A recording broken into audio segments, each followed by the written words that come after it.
Is that just a coincidence, or could it be more than just a coincidence? Okay, so we've got to make sure. Now, a couple other things. If your stomach is supposed to make acid, what if you're not making enough acid? What do you do about that? Yeah, but yes, absolutely, that is correct. Get an adjustment, she said. Have more What? pizza. No, that's bad answer. Yes. Okay, do you realize that you can buy digestive enzymes? You can actually buy acid pills. And I don't mean LSD. I mean hydrochloric acid. Do you realize that? So here's, if you have digestive, obviously the first thing you need to have your chiropractic adjustment. Get that dealt with and things. But if you have never explored that concept and you've had some digestive issues, one of the first things that I would suggest you think about doing is going down to the health food store and buy a bottle of hydrochloric acid. And start experimenting a little bit. And you say, doggone it, I'm having this. What would happen if I would actually take a little extra? What if my stomach's not working because it's not quite making enough acid? It needs a little bit more. Then if I could have a little bit more, it would break those proteins down. And the key to this one is, how do you feel after you eat? If after you eat, you feel like the food just sits like a rock and it's not breaking down, really think about that, okay? And you can buy two-phase digestive enzymes. So if you've never done any of this, remember what we're trying to do is we're trying to see, how does the body function innately? Well, what would happen if we were to boost it, give it a little bit of help? All right? So instead of trying to stop a function from happening like the medicines do, they stop the acid. Instead, let's boost the acid, or let's boost some of the other. And the reason I say two-phase is because, remember, the acid is the stomach. Do you realize there is no other place in your digestive system that is acidic? As soon as that mushy stuff comes from your stomach and starts moving into your small intestine, a very important chemical reaction has to occur. Your small intestine squirt out sodium bicarbonate because it has to turn that highly acidic kind into a base. It has to turn it, because all the other digestion that occurs, when we talked about the sugars and the fats and the rest of the tail end of the amino acids and things, those get broken down in an environment that's not acidic anymore. It's the opposite, it's actually base. So it has to make that happen so that those other things can actually function, and that can happen in that area, all right? So this is really important to do. So the two-phase is, there is like a, it's not a time release, but it's sensitive to the acidity, so that when it's in an acid, it will release the things that we need, the hydrochloric acid stuff, and as it changes, it will then release some enzymes that are produced in the small intestine area. Now, it's not all made by the small intestines. There are other organs and glands that are involved that make stuff that are squirted into the small intestines, okay? So we have the stomach is here, this one over here, all right? What is up here on the, if this is my abdomen here, what is this big honking thing here? Liver. Okay, so my liver would be here, your liver is here. Where is the nerve supply of the liver? Where is the liver? Here.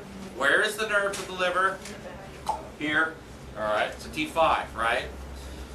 What does your liver do? Detoxifies. Yes, but how does it detoxifies? Because it is a big, massive filter. Now, the other thing that it does about your digestion, do you realize once all the food is absorbed through the small intestines and things, it goes into the blood system, right? You understand that the blood system, it's not the same blood system that goes out your heart and things yet, right?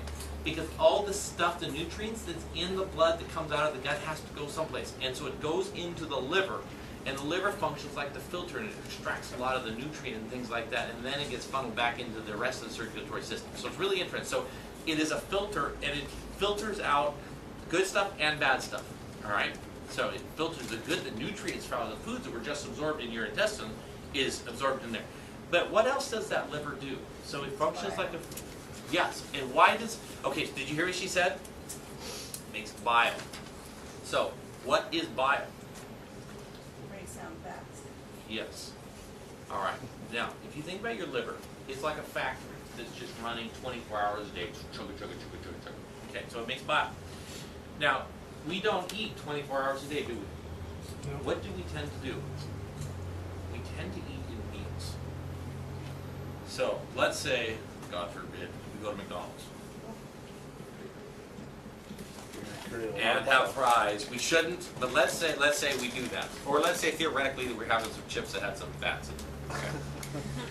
So, what's right underneath that liver that's involved with bile? The gallbladder. Okay, now you realize that's one of the things, and it's really interesting, that a lot of the medical doctors will remove gallbladders. Okay? Now the body, it's really fascinating how the body will adapt. The liver will actually change. The ducts that normally just, produces the bile goes into the gallbladder, and the gallbladder is the sac that fills up, and then when we eat a fatty meal, it squirts out into the small intestine so that all the fat that we ate can be absorbed. Now, we have to be careful. We're eating too much fat. We need to cut down the amount of fats overall in our bodies and things like that because we're taxing the whole system. But let's say the gallbladder is cut out. We still eat meals, right? We still do. So what does the liver do? The duct that would just dribble the bile down into the gallbladder, it starts to enlarge. It makes a cavern. The liver will actually change, creating a mini gallbladder inside of it. Wow, that sounds. So it can work. Is that amazing? Yeah, And think about this. Your body will adapt and react to everything. Right? You understand. Let's say you start, if you get your hips out of alignment and things, your body is going to figure out, it'll buckle. We see like a lot of these scoliosis. We see these things.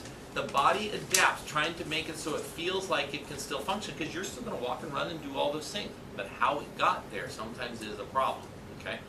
The liver shouldn't be doing that, but it's the best it could come up with, and so that's what it did, and it functions. All right.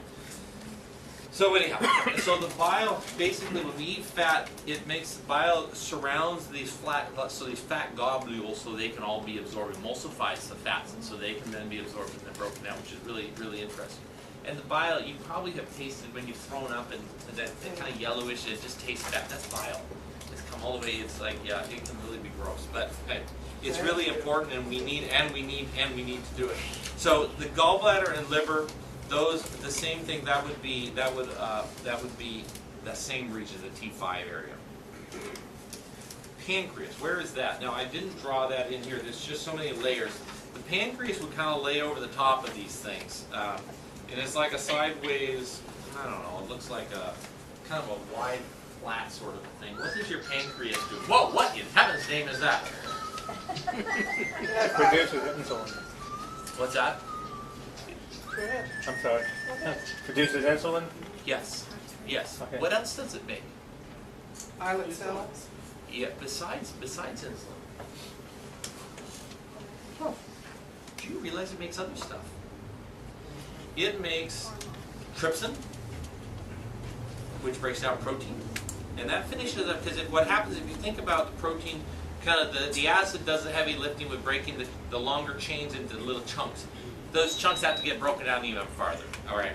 So the trypsin does that, and that's produced in the pancreas.